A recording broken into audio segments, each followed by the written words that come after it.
се враќаме во студиото, како што најавивме, тука е господинот Виктор Грозданов, политички аналитичар. Господине Грозданов, добро дојдовте во студио 10. Ми се чини прв пат во студио 10? Да, прв пат, добро веднадов и добро утро. Одамна не сум бил во утрински моменти. Да. Господине Грозданов, јас кажав и во најавата меѓу останатото, вие сте и жител на Скопската општина Карпош. Од 79-та. И гледате и вие, гледаме сите што се случува. Имаме една прилично чудна ситуација за која засега не добиваме одговори.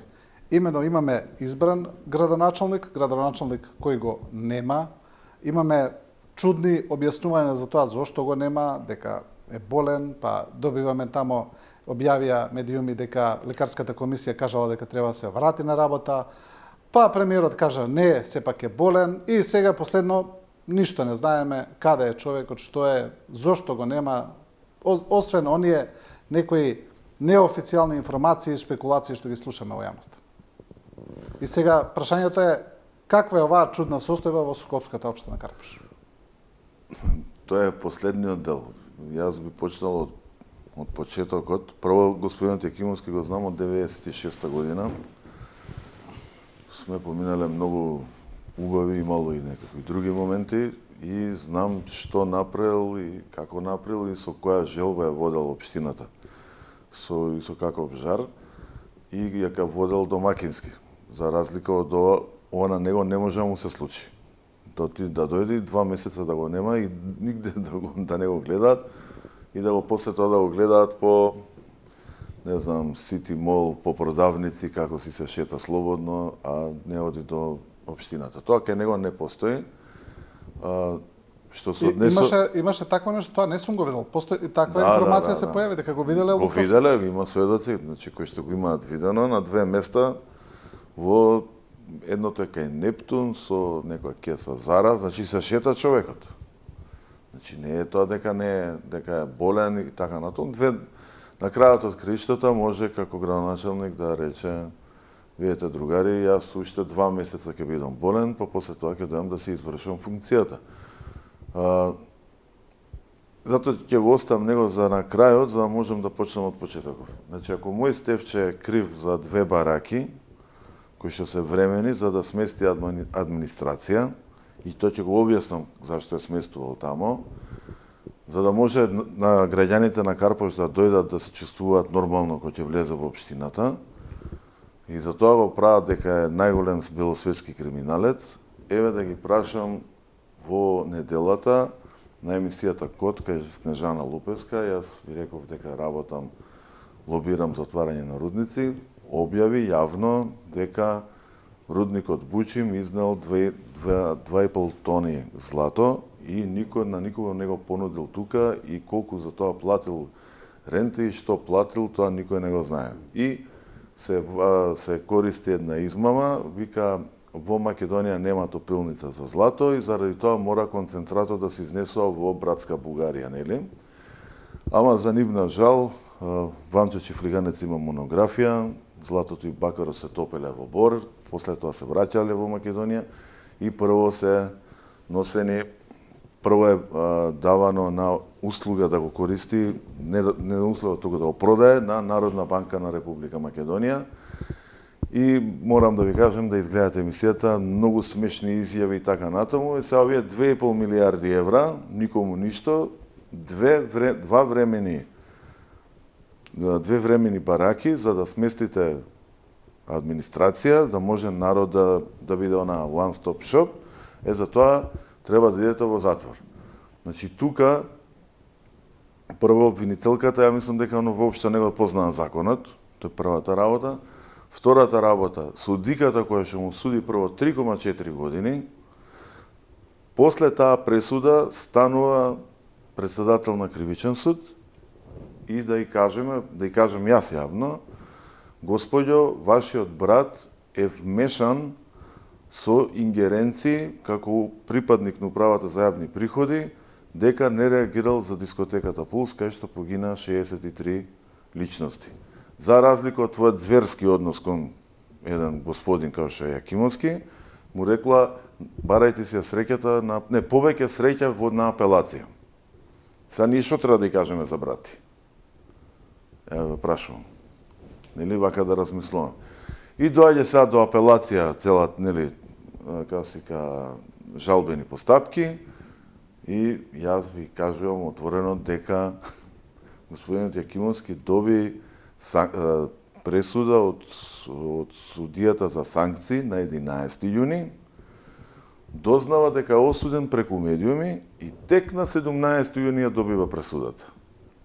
Така да оваа негова ликвидација е на најпримитивниот начин направен и тоа што збори дека е болен, тоа е вистина. Значи човекот има рак на бешика, таа се лечи со биолошка постапка, со посебна вакцина, која што се инектира преку, сега ќе бидам безобразен, ама нека знае народов што му се случува, дека не измислува приказни, му се инектира преку мочниот канал и после тоа го вртат лево па десно, го припремаат и он уринира тоа што го вади од бешиката и како се уринира крв. И тоа е многу болно. Значи, не знам како да ви го објаснам сега тоа. И сега да го однесете во затвор, и он ви вика јас сум болен, и ВМРО ДПМН си ги откри нозете, односно си го покажа своето право лице, му вика болен си за болен си за во затвор, не си болен за пресконференција.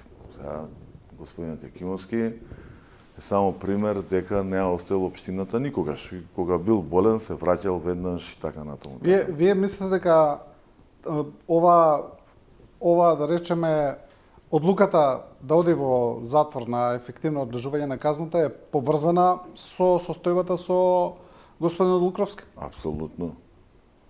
Значи не може да се лажеме колку сакаме. Они побарале веднаш да го сменат од Централен регистар, да стават друг потписник. Зашто го барале тоа? Значи он им рекол, другари, ја не сакам овде да бидам. Зборуваме за Лукровски. За Лукровски, за Сотир Лукровски. И има информации дека е присилуван, дека имало и закани и така натаму. Бидејќи видите, во кампањата немаше инциденти, меѓутоа во кампањата буквално пола влада беше дојдена и уште да ги викнеа Трамп, Путин, Си Џинпинг да лобират за Сотир Лукровски. Човекот вака воспитан, јас го познавам лично, меѓутоа очигледно неспремен за оваа функција. Ова бара многу внимание, многу нерви и многу работа со граѓани. Единствениот страв е од Стефче Јакимовски и затоа ви реков, ќе вратам, сакам малце во минатото, затоа што овде се сее омраза кон овој човек подолг временски период. Не е сега ексклузивна омразата. Значи, тоа се започнува од 2009 година. Јас сум со него од 96-та, сум бил во сите негови кампањи. Во 2009 година он се кандидира со минус 12.000 гласови од претходните избори. Тоа е во 2008. Ги победува ВМРО ДПМН. Си носи свој правила, значи више нема натенџериња, како се вика, одлепување пликоа на зовриена вода за да ги видиш јавните набавки. Се донесе човек кој што ги спречи јавните набавки да имат она плюс 30%. Тоа е, не знам дали го разбирате, значи ако е €1.000.000 јавната набавка, во инцидентни случаи имате и 30%. И он тоа го спречи заедно со тој што му дојде во јавните набавки. И тука почнаа више да се нечкаат луѓето. Како доаѓа до бараките? До бараките доаѓа затоа што ја продава општинската зграда, таа е во Нерези, бидејќи таму се беа преселиле, ја продава на америчко школо и меѓутоа не се селат на брзина затоа што Јакимовски ги исполнува своите ветувања и ги форсира сите средства. После многу години он ги реновира сите основни училишта. Тоа го прави. И сега тука знаете како тоа треба да мислиш и на звучници, и на сијалици, и на паркети и така натаму. Меѓутоа го повикува господинот Волерс и му вика, те молам да се иселите затоа што организацијата е таква, во буџетскиот план не постои како се вика кирија, мора да си се вселат бидејќи се ја купиле. И сега имате три опции кога се селите. Општината ги поседува местните заедници. или да ја распрска администрацијата така, да се сконцентрира на, како се вика, на кирија, да троши илјадници евра за таа работа, или тоа што било најпрагматично, изградиле 2 бараки за администрацијата. Тоа му е кривичното дело. И за тоа треба да оди 1 година во затвор, односно да одлежи 7 месеци. Тие бараки ги изградиле без дозвола, без... Не, има одлук. Не, сега ќе ви го кажам. Бар ја она што го знам. Мислам, не она што го знам, тоа го знам сигурно. Значи, они кога одлучуваат да ги прават, прво, значи, иде на совет. Значи, председателот на совет ги ја става точката на дневен ред, се одобрува градењето, се одобрува буџет за таа работа, се спроведува јавна набавка и изградени се, тоа се монтажни бараки, тие не се за секогаш, тие после сакаат да ги дадат за други дења, мислам дека едната требаше да ја дадат за градинка. Са, што е проблемот? Проблемот е, кај они го гледаат проблемот. Тоа е затоа што лицето Стефче Кимовски, кој исполнува функцијата градоначалник на општина Карпаш, не пуштило писмо до институцијата градоначалник на општина Карпаш дека треба да се доработат документи за да се има да бидат комплетирани документите. За тоа го апсат. Да, ги слушав и неговите објаснувања каде што истото го кажува дека има одлука на совет, дека има се. Да. Тоа се проверува. Да. Добро, сега тука имаме 2 страни. Имаме од една страна е обвинителството и судот, од друга господин Јакимовски. Господин Јакимовски кажа дека доколку има избори, а во некој момент треба да има, се разбира, за општина Карпаш, доколку остана оваа состојба, доколку господин Лукровски да се врати на работа, нели? Иако има таму, нели, пропозиција која е 2 месеци отсутен, неоправдано и така натаму. Сега мислам дека треба ги распишат сега. Ние не знаеме дали е оправдано или неоправдано, бидејќи ги немаме информациите. И кое е боледување, да го видиме боледувањето. Да, до кога е што е. Луѓе кои што работат со тоа кажуваат многу чудни работи. Немаме некои анкети, но ми се чини дека во овие случаи, кога господинот Јакимовски би се кандидирал за градоначалник, дека рече се со сигурност би победил. Во овие услови сега. Бидејќи со оглед на неговиот бекграунд тамо, неговите рейтинзи кои се и на последните избори, значи изгуби за влакно што се вели. На последните избори изгуби од оние што му осмисли обвинението. Затоа што да ви кажам, значи за 2025 он влезе во вториот круг и сите предвидува победа. Меѓутоа, некој се идеше да се договара со ВМРО ДПМН, а тоа не е, тоа се само луѓе кои што имале пристап до сериозен центар за комуникација. Помалите политички партии немаат таков центар за комуникација, значи се знае од кај можел да излезе. Некој што ги имал списоците и оделе и наеднаш имаше околу 2-2.500 прешкртани ливчиња. Тоа е тоа. Дали неговата одлука да се... Мислам, тој момент беше така. Сега мислам дека нема да биде така. Дали неговата изјава дека би се кандидирал всушност му донесе до оваа една брза политичка екзекуција? Не знаеш на што си со политичарите. Што ти изјавил дека ќе се кандидира? И нека се кандидира. Ти треба му даеш на него фер судење. Значи ти на апелација го судиш за 2 бараки. Другите обвиненија, ќе ви ги кажам после, те немаат врска со реалноста. Тоа се измислени обвинувања. Например, изградил плоштад на Јужен булевар. Па тоа е монтажен плоштад. Ако е поминеш Рузвелтова, градски паркинг наплаќа паркинг. Карти продаа. Имате кафани со имотни листови и на крајот завршил со паркинг општина Центар и тој наплаќа карти. А овој направил плоштад за да се шетаат жени, деца и така натаму и така натаму. И затоа и тоа му е обвинение. Садел трева на Партизанска. Ова цвеќиња на Партизанска. И градел жардинери. Што е проблемот тука? Мислам што е не знам, прашете господјата што го обвини. Да, добро, ги немаме тука. Значи, тие од јавни набавки што ги тераат да признаат. Знаете како насилнички ги тераат.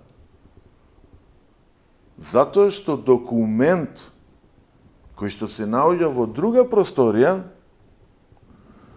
или им го трнале, или овие заборавиле да го земат, за квалитет на плочките на площадот, па ламинат ли ставија тамо?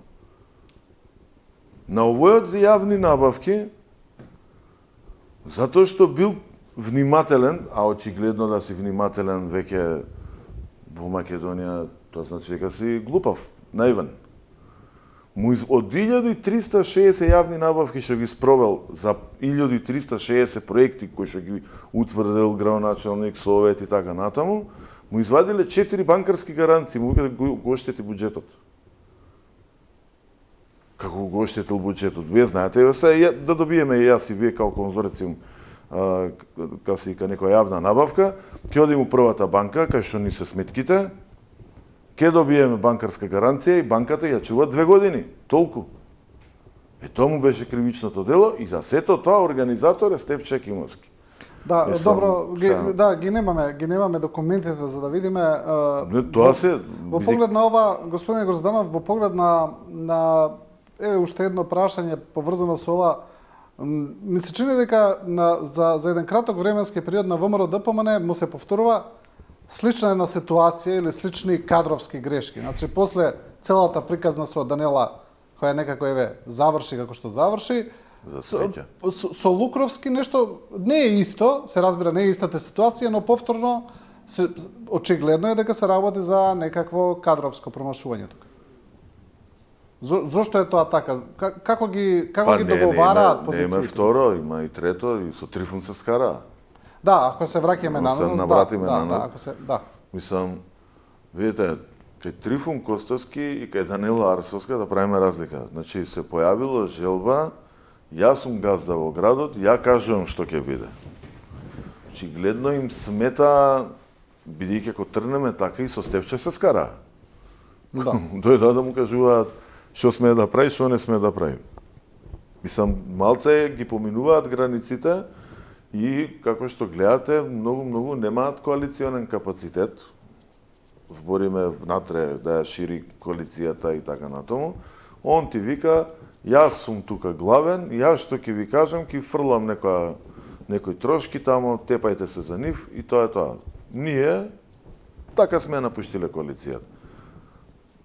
Посебно кога беше Данела. Значи, не може вие сега сите управни одбори еден да нема од гром.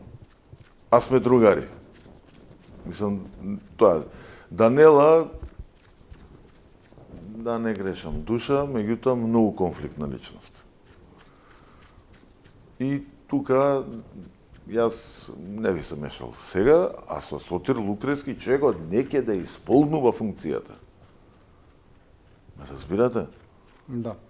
Се две различни позиции. Овие биле конфликтни. Трифун газда над газдите. Ова е конфликтна, ама да ги исполнуваат функцијата. Ој не сака. Да, и сега се чини како владеачката партија да оди на една карта да ги одложи изборите некако во општината, да ги одржи што е можно. Апсолутно не знаат дека, мислам, видите, се е тоа логика на настани. Брза постапка на апелација, да го судат него, затоа што викаат, ако победи Стефче, падот иде вака. Они тоа го знаат. Они, ВМРО ДПМН цело време игра на карта на пиар, само да не го изгубат пиарот. Да се представуваат дека се многу моќни и така натаму и така натаму. Па гледате, им остави градинка која што требаше да ја почнат поодамна. Они тек сега се собрале 10 луѓе тамо, веде градоначалникот, не знае ни да ја објасни градинката, а градинката пролет, мислам дека се вика, градинката идејното решение го дава, мислам, визионерското решение го дава токму Стефче Екимовски. Во Карпош 1 на нас ни треба катна гаража. Да сакате да дојдете кај мене, ја ги речам, земете такси. Нема кај да се паркира народот. И сега овој е проектирал, значи 2 спрата надоле, 3 спрата нагоре и така натаму, за може да се паркираат поголем број на коли. Еве уште ја почнуваат. Да. И не разбираат дека ако не ги потрошат парите, дека имаат, тоа Стефче поише го знае, дека они ќе имаат кривични дела. Да, отприлика тука ја заокружуваме и исцрпуваме таа тема, да поразговараме за нешто останато што се случува. Јас кажав пред малку, значи едно е таа вечна приказна во Македонија, евроинтеграциите, патот е блокиран. Еве сега помина и самитот во Тиват, помина средбите со Кошта, Марта Косе најавува сега ќе доаѓа, Радев еве се устоличи во Бугарија и некако се сврте тој некаков круг. Во Европарламентот резолуцијата извештај за Македонија помина, не амандманот не помина, што не одговараше. Ама помина, ама знаете што пишува во извештајот? И повторно сакав да кажам, пишува за политичко рекламирање. Да, знаете дека иде на душа на АВМ, кој што го раководи ВМРО ДПМН. Јас ги знам тие, мислам, тоа ми е експертиза. Да. Вие сте биле директор на Советот за радиодифузија. Не сум бил на Советот. Јас сум бил директор на сите радио и медиуми и после на неколку медиуми. Да. И со години сум го работам и се големи другари сите. И некако сега се навраќаме повторно на истата состојба. Исто да речеме од кај што почнавме. Повторно блокирани, повторно таа преговарачка рамка, повторно истата позиција на Бугарија, иста позиција на Брисел. Се е исто. Ја не гледам. Са Бајле, мислам, денес наутро, председателката, или може би вчера, доцна вечерта, има изјава во која што вика без пари нема да има независно судство. Ушти пари да им даваме да не судат како стигнат. Нешто многу ми се смее, шај во затвор. Мислам, едноставно се нема желба. Ја ако ви кажам што се случува во медиумскиот свет, тоа е најголемиот пораз. Ние немаме првото поглавје ви е интелектуални права. Ние ги немаме расчистено. Воопшто ги немаме расчистено. Никој не дошол на сите правни субјекти, пред се на оние кои што највише ги користат, тоа се телевизија, радија и така натаму. Вие не можете да дојдете у ситуација да знаете што ќе ви се случува за 10 години. Дали знаете дека ако угостител користи нелегална платформа, нели што прават тоа преку со чипови и така натаму, дека може од 5 до 7 години у затвор да отиде. Ви кажувам најпрости работи што може да ги срочиш во многу краток временски период.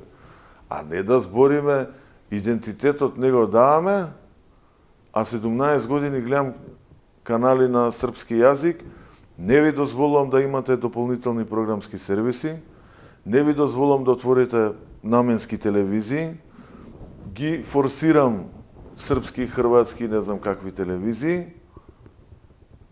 Единствената музичка телевизија, како се вика, која што емитува на македонски јазик, македонска песна, знаете кај е регистрирана?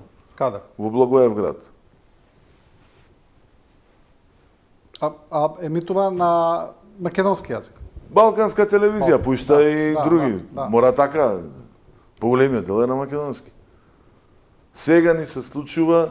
Добро, тука барем сме се сложили со бугарите, ете гледате. Да, па не, тоа отворено го кажуваат. И сега нас некој не кочи. Не сами се кочиме.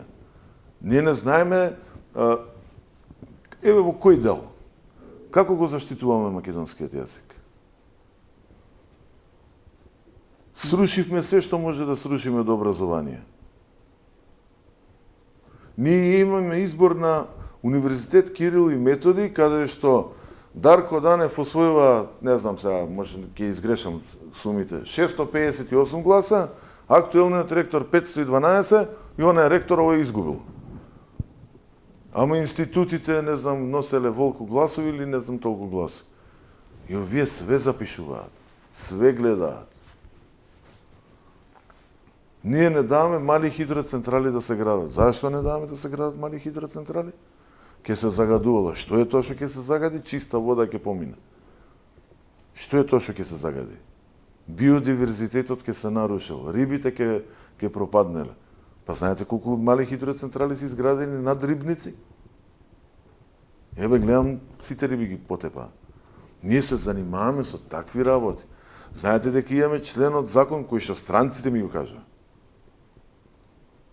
Имаме член од закон за животна средина, у кој што викаме дека на 5 километри од населено место не сме да има Г1 тешка индустрија. Добра. И сега Антони Пешев, кој што е извршен директор на Стопанска комора на Македонија, им вика другари, у Г1 влегува и фармација, и обработка на месо, влегуваат и бои, влегуваат и други хемиски агенции. И ти кој ќе пресметаш, ако треба да ги одштекаш или не смееш ли да направиш поправка? Треба да ги преместиш, а веќе кај ќе ги преместиш? А со веќе постоечките што правим? Не бе, прашам, кај ќе ги преместите? На 5 километра, каде е тоа? Тоа значи 100.000 народ на улица. И овие си запишуваат. Збориме за политичко рекламирање. Господин Ризвановиќ, вака јас, како да ви објаснам? Имате позиција, имате опозиција. Кога го пишувале законот, пишале двете најголеми, така? И ваму и таму. Сега наедно се појавуваат по 3. Кај позицијата? Прв, сите се у извршна власт, ама знам искача сам на локални избори.